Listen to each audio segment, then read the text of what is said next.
One of the hottest financial topics of the season, Bitcoin. A 1,500% increase in the price of Bitcoin this year alone has people scrambling to take part. There are, of course, major pluses and minuses to consider.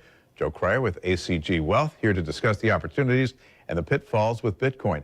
So, Joe, I mean, people hear it, but I don't know that they really, a lot of people really know what it's all about. Yeah. I mean, this started out sort of as an experiment almost, or a white paper written back in 2009, and it was based on kind of a computer mining algorithm where computers had to solve math problems and they were rewarded with digital currencies. And it's kind of taken off to the point where merchants are now accepting this as payments for goods and services, which in my book is what adds value to any currency, including the US dollar.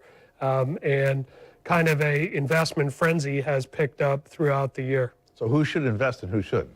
Well, you should only invest money you can afford to lose. And if your answer to that is I can't afford to lose any money, then you shouldn't be investing in this. And, some people are looking at this as a technology that's going to change the world.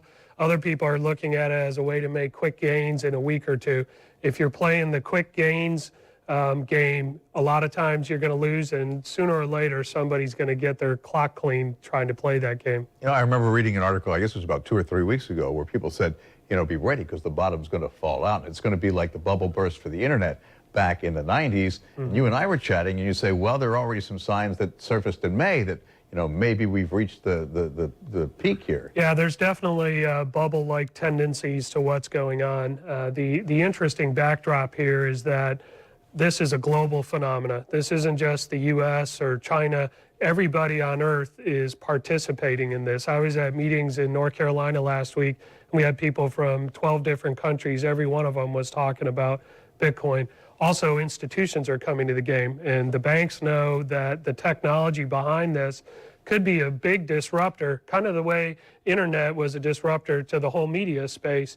The blockchain, which is the technology behind cryptocurrencies, can make transactions much easier. And when this thing comes mainstream, it will definitely be a viable technology. It's just this bubble that's going on in between is probably going to shake out along the way. And Bitcoin it's kind of like Kleenex has become a name for tissues. There are other cryptocurrencies out there. Yes, there's actually over 1,200 different currencies out there, believe it or not. And we think maybe half of them might be fraudulent.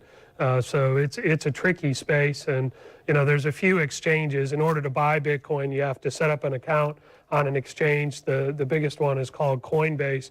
And rumor is that they're setting up 50 to 100,000 new accounts every day. People are kind of linking this to their bank account and then buying Bitcoin and then taking Bitcoin and trading it into other digital currencies. And you kind of got to weave your way into that. It gets a little bit technical, and that makes it scary too. It's scary. So like Joe said at the onset here, if you don't have money that you can afford to lose, then this probably is not the investment for you. Joe, thanks for being here and happy holidays. We'll be right back.